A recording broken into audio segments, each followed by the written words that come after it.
We're at the grill today in the former Four Seasons space, one of the most iconic rooms in all of New York. Speaking of iconic, Chef Mario Carbone is here to cook prime rib, my favorite dish. He says he's perfected it. Let's find out if he has.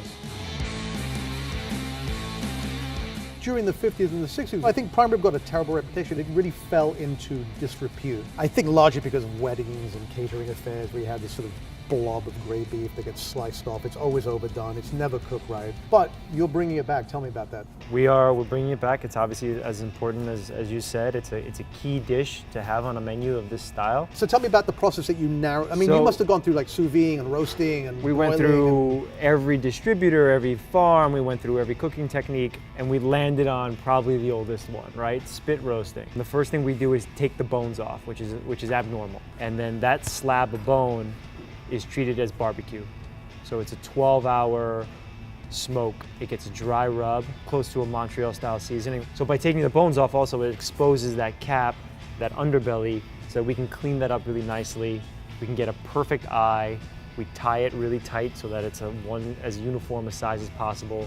That gets its own dry rub, and then it goes on a spit roast. It takes about 4 hours depending on the weight. It cools for upwards of 2 more hours, and then right before service starts, it gets a second rub and a second application of spice to really make sure we have a heavy, heavy crust.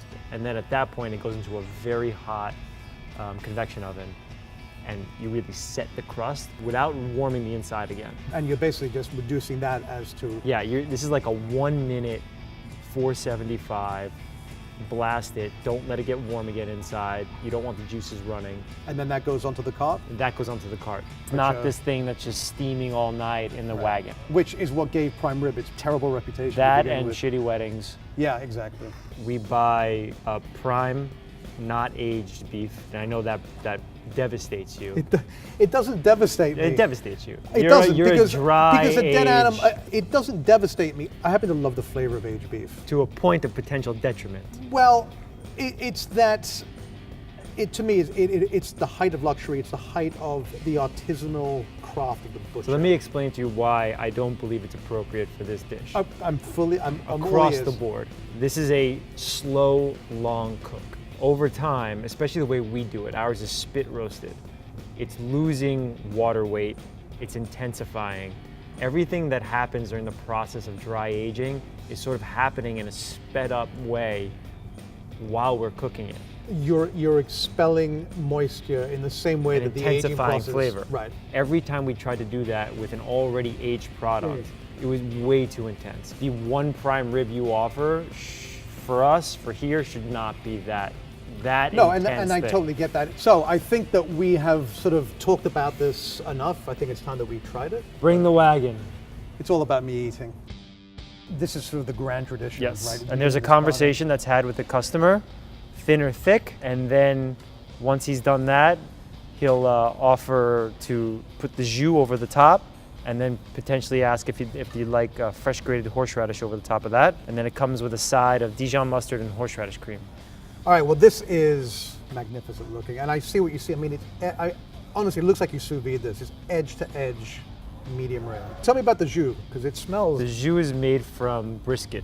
So it's a costly jus, but it's very intense for it not having that tacky bone quality. I mean, I can't really stand in front of a prime rib this long and not try some, so I think we should just get stuck in. And of course, I'm going to start at the edge. Wow, look at the bone. It looks like barbecue. It looks like a Memphis dry rib. It is 100% barbecue. There we go. Wow.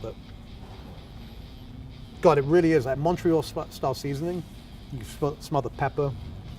The horseradish is really pungent. But then there is this underlying beefy smell, and a lot of that I'm sure is the jus, but it's also the prime rib. Okay, I'm going in. Wow. First of all, the crunch on the outside, it's like the sear on a steak. I mean, this has got such a great beef flavor, but you are getting that heat from the pepper, the Montreal style seasoning. The horseradish obviously just cuts right through it and gives it a sort of that tang that kind of excites the palate.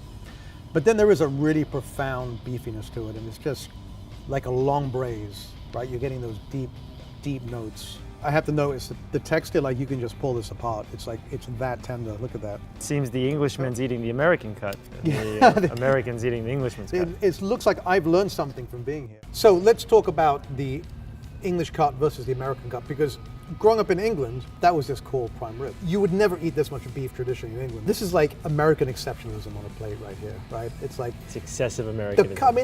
Cuts just get bigger and bigger, 16, 20 ounces. But Yeah. traditionally, on a roast beef cut, they would just carve off like tender slivers of roast beef, right? And very much like that. 9 out of 10 of our customers choose this. It's a very, very rare person who wants the English cut, but it was important to us that we trained the team on how to do it, and now we were ready for it. As delicious and compelling as that is, and I will get back to you in short This order. may not be a knife and fork moment. Wow, look at that. Look at the color of that. It's cooked slowly all the way through, but you haven't hammered it. Like if that was barbecue, it would be gray and right. Yeah, we don't want that. Let's go in there. Wow. You can't possibly get that from carving it to order off the roast. No, You'll fight with all the meat around it, and you won't get any of that love. it's amazing. I mean, it really feels like barbecue. It has a crust. It's tender and supple inside, but the flavor is much more classic steakhouse, peppery. It's got some heat to it. It's nice.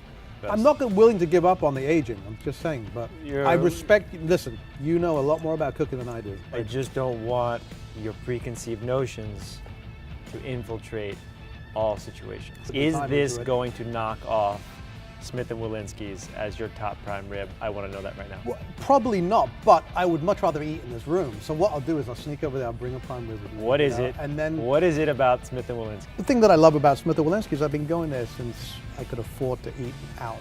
That's the meal that I had with my dad for the first time there, and like that has just resounded in my memory. And hopefully I won't have to choose for a long time. I'll just be eating both of them. But that said, this is absolutely spectacular. The craft, the love that has gone into this, the fact that it's so referential to the past, yet satisfies the modern carnivore, I think is a testament to its greatness. You are the modern carnivore. Chef, thank you so much. My It was a pleasure. real pleasure. Anytime. Thank you so much for watching. I'm going to sit here and argue about prime rib with Mario and eat more prime rib. I will see you on the next episode of The Meat Show. This is Filipino barbecue. Always served on a stick, must be marinated overnight, and always gets the same kind of sweet, tangy sauce.